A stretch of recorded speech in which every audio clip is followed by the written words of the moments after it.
Hello once again, friends, and welcome to the Hurricanes Camp Report 2023, coming to you from the Carroll Sofer Indoor Practice Facility. Joe Zagacki with Don Bailey Jr. Coming up on the show today, Strength and Conditioning Coordinator Aaron Feld. That's perfect since it's smoking hot outside. It is, Joe, and that conditioning is paying off. And one thing that Coach Feld and his staff has done is he's made sure that the 2023 version is bigger, stronger, and faster than last year's team. So when we come back, we'll talk about strength and conditioning with Aaron Feld as we continue with our Hurricanes Camp Report right after this.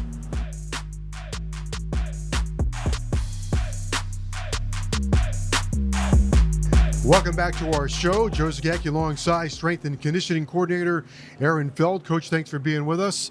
What has been the best part of training camp from your perspective?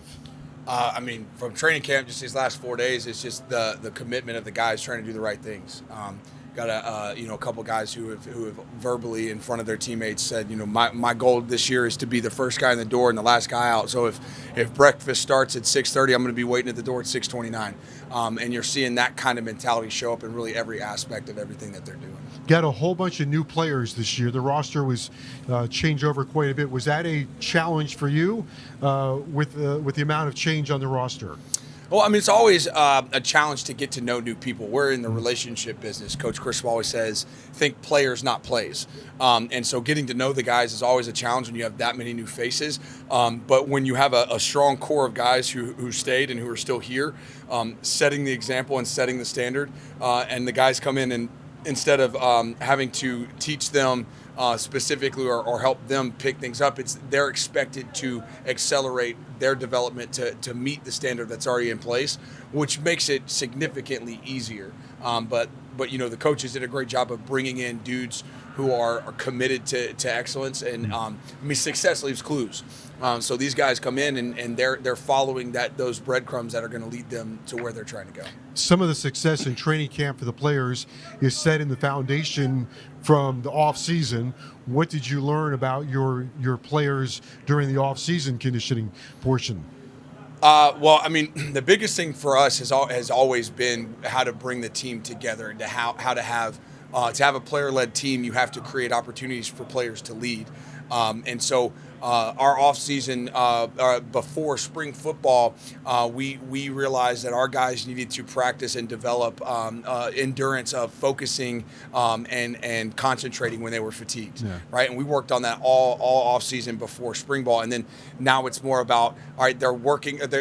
They've begun to focus well when they're tired of fatigue, but now can we get them to work together and think outside of themselves and be a part of a larger whole? So a lot of our we call them finishers or whatever. It's not necessarily physical. It was a lot of we were connecting these guys together and making them work together, whether it was lunging as a team or carrying a sandbags as a team, but making them communicate, stay together, and force them to work as a unit until the point where they actually started to enjoy it, as opposed to try to find a way to get through it. Yeah, I was wondering about that, building the camaraderie.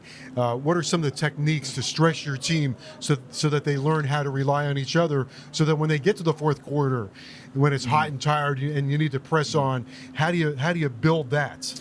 It's funny. One of the first when we got back from the break after the 4th of July week, and we started training again. That first Friday, we had a finisher where we wrapped bands around each guy. So we got 35 guys in a lift group, and they're all connected together. And they had to take a 80-pound sandbag and front rack it and lunge 50 yards. A 50-yard, 80-pound sandbag lunge for these guys is easy. But now they have to stay together. They have to move as one. And we were expecting this to take 10, 15 minutes. It ended up taking us almost an hour to get it done with each group. And then the next Friday we came in and we did the exact same thing. Only this time we got with a few of the leaders first. We got with a couple of guys, and so we had one guy in each group who was leading the group, had a plan in place, and we had some key guys spread out to what I call it co-signing, right? So everything that the leader said, they co-signed it. They kept everybody quiet. Positivity can be just as distracting and deafening as negativity. So it's just silence and neutral and follow the leader, right? And then we were able to get the next day, or the next time we did, we were able to get it done in 10 minutes, 12 minutes with each group. And so the drastic difference between having a plan, people willing to lead and people willing to follow and do the plan. Even if you fail, don't abandon the plan that we know that works. And that's where these guys are. They're understanding that just because you have a perfect plan in place and you have every intention and ability to execute perfectly doesn't mean you will. And so just because things don't work the first time you try it, don't abandon it, go in a different direction. Keep pushing until you get where you're trying to go. Before I go into the broadcast booth, the Don Bailey Jr., we do the 50-pound sandbag to build our camaraderie. Carried up the stadium, right? Yeah. What do you think is going to be the one thing when the season gets underway and we're in a game and you're on the sidelines and you're looking at your team? What do you think is going to be the one thing when you look out there and you go, yeah, I knew that was going to be the thing that came through for us? I think, one, you're going to see a lot more of teammates excited and celebrating and being a part of the successes of their teammates. But I think, and I'm expecting that to show up, and I know that it's going to. But I think the biggest thing that I'm like, this is where we need to improve, and this is where we're going to improve, and the guys have earned this, is when things don't go exactly as planned or when things go bad or poorly or whatever. I think you're going to see guys from across the ball, whether it's a defense guy lifting up an offensive guy or an offense guy lifting up a defense guy or a specialist or whatever. These guys are going to seek each other out on the sideline when one of their teammates is struggling. They're going to feel it, they're going to see it, and they're going to go address it and help and lift those guys up. And then also the accountability piece. People always say, catch, they caught you slipping, and they think that's a bad thing. But we say it a little different. We say, yeah, I'm catching you I want to catch you slipping, so you don't fall. And so these guys are looking for their teammates slipping because they want to catch them before they fall. We see you every day inspiring your players. What inspires you? Who inspires you? Man, I've actually it's really funny that you say that. I've had just in the last few days. When we get into camp, strength coaches start talking, right? We have, 20 minutes before a meeting, 30, everybody's hitting each other up, wishing each other luck, whatever. Talk to a bunch of my colleagues, and that's why do we do this, right? Why do we do this? And it's what you're seeing right now. Guys that struggle in off-season training, they don't like to bench press, they don't like to back squat, they don't like to do sprints, but they love football. So they do all those other things, and they struggle through it, they grind through it, and they sacrifice through it because this is the part that they really love. And watching guys that struggle, that you're constantly pushing and pulling teeth and having to give extra attention and love to get them through, now they're the ones bringing their teammates along because this is what they love. That's really exciting. And that moment is kind of one of the things that I look forward to every year. All right, Coach. Thank you so much. Appreciate it. Yeah, Great appreciate job. you. Thank you. We're going to talk about the offensive line. Those guys when we come back with Don Bailey Jr. Big bodies.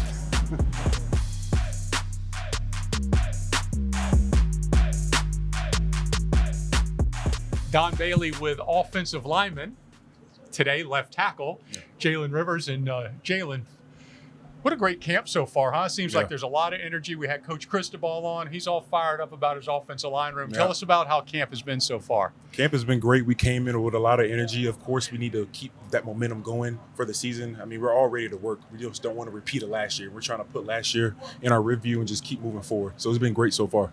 I'm fortunate enough to be around Coach Mirabal, and I see where the energy comes from. I don't know that I have ever witnessed a coach that has that high level of energy and intensity all day. I never have seen that either. But he does a great job of that because that fires us up. And, we have a lot of new guys in the room too. So they came in with a great mindset. So we're feeding off of his energy. And, the leaders in the O-line, myself, Matt Lee, even Coop, we're just all trying to get everybody on the same page. And just the O-line, we're the front line of the offense. And we just got to build that, just that, character of the offense. Like, hey, we're aggressive, we're ready to work. And that tenacity that, nobody can beat us and nobody can work us. So Coach Mirabal, he's very blunt. And he demands, work out of us. You've been in our O-line meeting room, so we go over something. He doesn't sugarcoat to anybody, not even Matt Lee or myself. So, I respect him. Everybody in that room respects him. With Coach Cristobal, we talk about the best five in that room, the best five offensive linemen. That means that you've even taken reps at center, both guards, both tackles. I mean, you're well-versed. That's going to pay off one day, isn't it? Oh, yeah. Very. Coach Mirabal tells me that every time. Coach Cristobal tells me that, it's good to, add versatility to my resume. Me playing center sometime during camp last year. I started at left guard. Now I'm at left tackle. Even when I first came here, I played on the right side. So, hey, it adds value to me.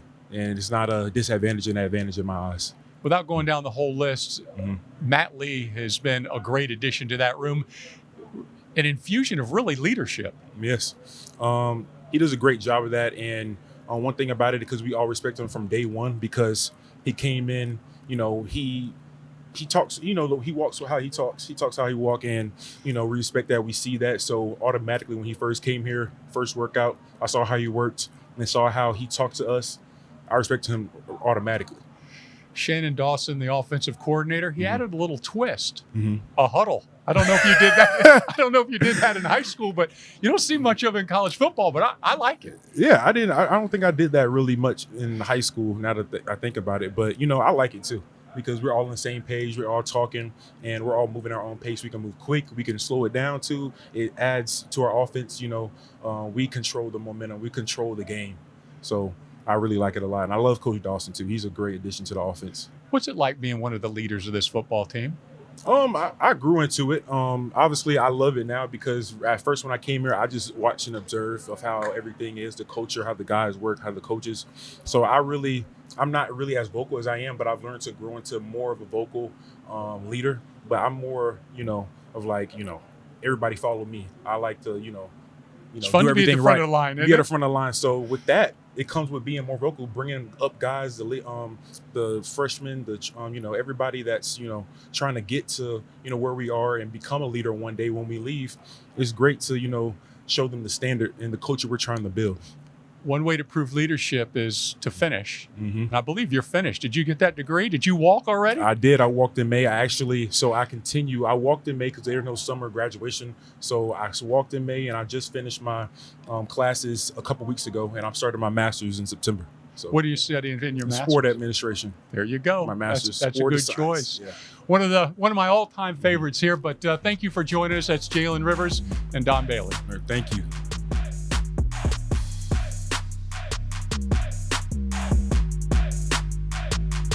Back on the program, Joe Zagacki, Don Bailey Jr. Great to talk with Coach Feld about strength and conditioning. Fourth quarter, four fingers, everybody holds it up. That tradition was started by one of your teams with Howard Schnellenberger. That it was, Joe, and that means that Miami is supposed to dominate the fourth quarter no matter what the conditions are, no matter what the environment is or the location. Well, as we found out today, they have the right guy in charge of that. For Don Bailey Jr., I'm Joe Zagacki. Thank you for joining us on our Hurricanes Camp Report.